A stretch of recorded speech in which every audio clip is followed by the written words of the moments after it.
suis ravie de vous accueillir pour votre astro du mois d'octobre 2019. Alors aujourd'hui, je vais utiliser 3 jeux. Le Witchy Oracle, ça va être pour déterminer un peu l'énergie générale du mois ou s'il y a un événement important dans ce mois. Les 3 cartes du tarot Beautiful Creature vont nous servir en fait à confirmer et à détailler un peu cette carte-là. Et puis on va terminer avec une carte du Inktober Oracle de Copper Rabbit Illustrations. Ça sera une carte conseil, une carte qui va clôturer le tirage. Voilà, donc sans plus tarder, nous allons tout de suite voir quelle carte du Witchy vous accompagne en ce mois d'octobre. Donc déjà j'espère que vous avez passé un bon mois de septembre. Et donc on va regarder ensemble quelles énergies vont vous accompagner pour ce mois d'octobre. Donc la déco évidemment est de saison, à la fois automnale et halloweenesque. Voilà, donc j'espère que ça vous plaît. Ah, moi je suis déjà dans l'ambiance. Moi déjà, dès le 1er septembre, dès la rentrée, je suis déjà presque à Halloween. Allez, on va regarder ensemble donc quelle carte va vous accompagner. Oh, c'est une belle carte. C'est une belle et une bonne carte. La carte de l'étoile. Alors, l'étoile, c'est une rune de sorcière. Donc, dans ce jeu-là, ce jeu est fait des 13 runes de sorcière et puis d'autres cartes donc, que j'ai appelées les secrets de sorcière.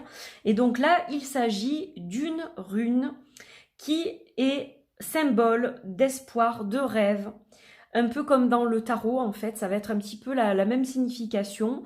Et c'est aussi la carte du destin, la carte de l'étoile. Donc, quoi qu'il se passe au mois d'octobre, c'est quelque chose qui devait se produire et sur lequel vous ne pouvez pas vraiment agir, en fait. C'était écrit comme ça. Mais ça symbolise aussi, comme je vous le disais, l'espoir. Donc, ce mois d'octobre, on va dire, est placé sous le signe de l'espoir. Voilà. Allez, on va continuer avec le tarot. Mes chers amis vierges qui regardez cette vidéo. Alors, vous pouvez aussi regarder cette vidéo si votre ascendant est vierge ou si vous avez la lune en vierge aussi, bien sûr. Vous pouvez tout à fait regarder les 3 signes, votre signe solaire, votre signe lunaire et la lune, votre ascendant, pardon. Signe solaire, signe lunaire et ascendant. Je vais y arriver. Allez, hop. Donc, on va couper le tarot. Et on va tirer 3 cartes du tarot. Donc, celle-ci, celle-ci et celle-ci.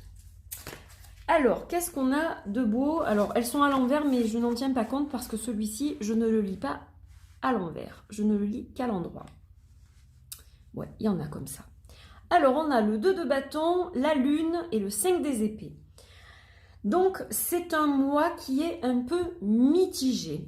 Avec la carte du 2 de bâton, on vous signifie qu'il va y avoir un changement de chemin, il va y avoir une bifurcation à un moment donné. Vous allez devoir prendre des décisions, faire des choix qui vont vous amener sur une route et de toute façon, ça ne peut pas être autrement. Puisque nous avons la carte de la lune, donc il y a des choses qui sont cachées, vous n'êtes pas encore consciente ou conscient de tous les tenants et de tous les aboutissants de la situation.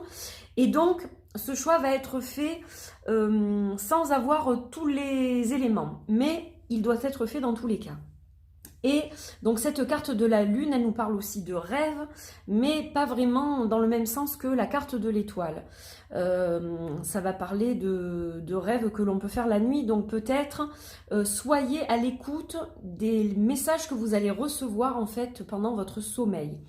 Et on finit avec le 5 d'épée qui est une carte un peu difficile. C'est pour ça que je vous disais, on ne peut pas échapper à son destin. Et quoi qu'il se passe, ça devait être ainsi. Donc il y aura des petites choses qui vont être difficiles. Ce ne sera pas tout rose tout le mois. Mais de toute façon, certaines choses doivent être faites ainsi. Et les choix devaient être faits dans tous les cas. Donc voilà, ce sera un mois de décision, un mois de changement, un mois de choix, mais vous devez garder l'espoir, parce que l'espoir arrive quand même en premier plan dans ce tirage, et donc il faut conserver cet espoir et s'y raccrocher. C'est très important pour la suite. Alors, on va regarder à présent avec l'oracle, le October, Inktober, pas le October, Inktober Oracle Deck. Et on va voir un peu quelle est la carte qui sort pour terminer ce tirage.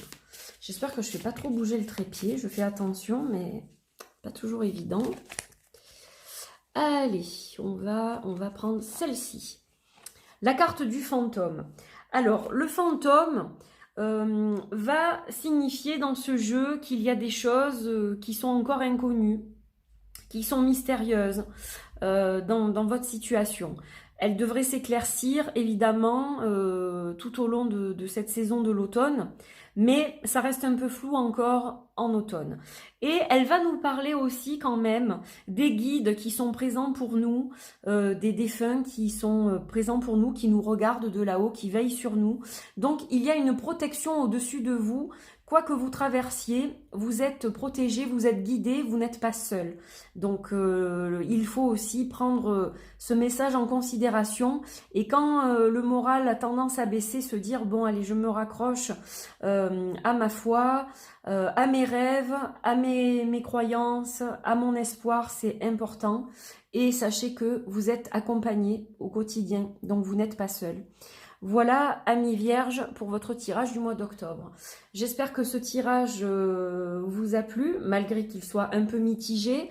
N'oubliez pas de garder l'espoir, c'est ça qui fait avancer souvent. Et quand on voit les choses de façon positive, on arrive souvent à gravir des montagnes qui nous semblaient infranchissables. Donc je vous souhaite un bon mois d'octobre et je vous retrouve le mois prochain pour un autre astro. À bientôt, bye bye.